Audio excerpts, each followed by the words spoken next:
Bonsoir et bienvenue si vous nous rejoignez. Nous sommes le lundi 12 septembre. Tout de suite, le Flash Info.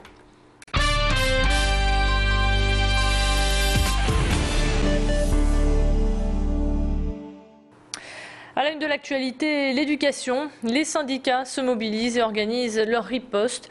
En marge de la grève annoncée pour le 27 septembre prochain, ils se sont réunis cet après-midi pour dresser un premier bilan de cette rentrée. Et les conclusions sont sans appel. C'est une rentrée jugée catastrophique selon les syndicats. Je vous rappelle que le gouvernement a décidé de supprimer 16 000 postes en France, dont plus de 800 pour notre région. Pour les syndicats, cette situation fait plonger un peu plus l'éducation nationale dans le rouge. Fermement décidés à exprimer leur mécontentement, ils défileront dans les rues le 27 septembre prochain avec en soutien le secteur privé. Le Nord est donc l'une des régions les plus touchées par ces suppressions de postes. Pour Catherine Picuche de FSU, c'est un désastre compte tenu que la région était déjà en grande difficulté. Cette année, la région Nord-Pas-de-Calais, l'Académie de Nord-Pas-de-Calais, a été la plus touchée, premier degré et second degré confondus, c'est-à-dire écoles, collèges, lycées généraux, professionnels et technologiques. C'est celle qui a perdu le plus de postes, 865 postes supprimés, on le rappelle, alors que c'est une région qui est dans le rouge au niveau socio-économique, avec des taux de chômage très importants, des taux de RMI, de RSA extrêmement importants, parmi les plus importants de France. C'est une région où, au contraire, il faudrait mettre le paquet, où il faudrait faire un investissement éducatif, et c'est loin d'être le cas, au contraire. Valérie Pécresse part en guerre contre le trafic illégal de cigarettes et de tabac. La ministre du Budget était ce matin sur nos terres, à l'Équin, très précisément, pour féliciter le travail des douaniers. Car souvenez-vous, au mois d'août dernier, les agents ont mis la main sur près de 4 tonnes de cigarettes. La ministre a promis des opérations coup de poing pour neutraliser cette filière et augmente de 15% les objectifs fixés aux douaniers. Ce plan d'action devrait permettre aux buralistes de respirer et à l'État de récupérer les 600 à 800 millions d'euros de rentrées fiscales perdues. Et ce n'est pas tout, les contrôles seront intensifiés avec 90 douaniers supplémentaires d'ici le mois d'octobre et les postes frontaliers seront dorénavant équipés de lecteurs automatisés de plaques d'immatriculation pour repérer le va-et-vient des véhicules suspects. Pour Pascal Monredon de la Confédération des buralistes de France, eh bien, vous allez l'entendre, il approuve ces nouvelles mesures mais n'est pas vraiment d'accord avec la ministre sur les chiffres donnés. Là où je ne suis pas d'accord avec Madame la ministre, c'est lorsqu'elle parle de 5% de trafic. Je dis non, il y a 20% de marché parallèle.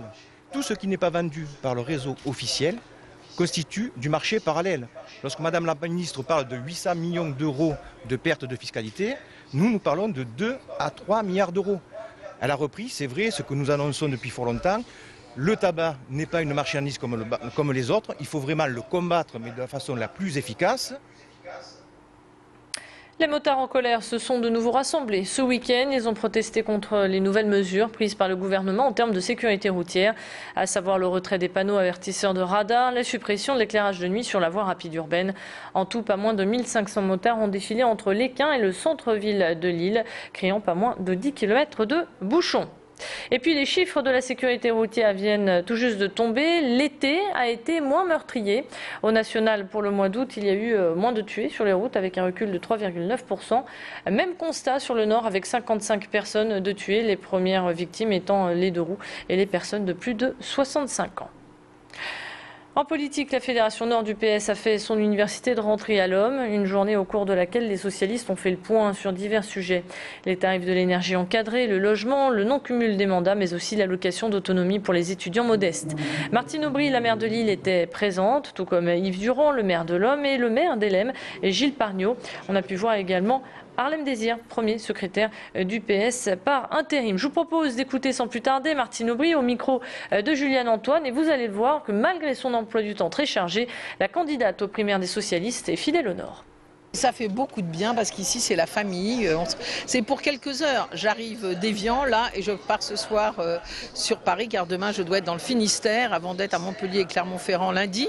Mais voilà, ça fait toujours du bien même pour quelques heures de se retrouver en famille. Retrouver la volonté en politique, retrouver des priorités claires, de la clarté dans ce que l'on dit, retrouver aussi cette envie de réussir ensemble pour retrouver la France qu'on aime. Je pense que voilà, de jour en jour je vois un vrai mouvement et bon, je trouve ça évidemment totalement enthousiasmant par rapport aux hommes et aux femmes qui souffrent, et il y en a beaucoup ici. Allez, à présent, on ouvre la page cinéma avec Bienvenue à bord, un film réalisé par Éric Laven, qui sera donc bientôt dans les salles obscures. Dans cette comédie, on retrouve une équipe de choc. Franck Dubosc, Valérie Lemercier, Gérard Darmon, Valérie Lemercier et Isabelle, une DRH d'une grande compagnie maritime. Larguée par son amant, elle va tout simplement décider de se venger. Elle va recruter Franck Dubosc comme animateur sur une croisière. Et très spécial, il deviendra le pire cauchemar du PDG et du directeur de croisière. Je vous propose d'en découvrir un court extrait. Ce film sortira donc dans les salles de cinéma le 5 octobre prochain. C'est vrai qu'au premier abord, Rémi faisait un peu con. Au deuxième abord aussi. C'est le nouvel animateur? Tout à fait. Qu'est-ce que tu fous là? Qu'est-ce que tu fous là? C'est pas ta cabine! La croisière inaugurale, ça va être une croisière à thème. Je cherche le bureau des animateurs. Au fond du couloir, à droite. Merci.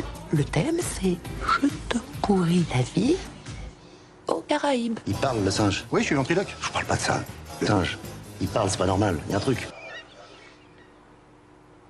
Voilà, beaucoup de rire vous attend avec ce film Bienvenue à bord. Sachez que toute l'équipe du film montera les marches du Kinépolis de l'Homme ce soir à 21h10. C'est la fin de cette édition. Merci de votre fidélité. On se retrouve maintenant pour votre météo. À tout de suite.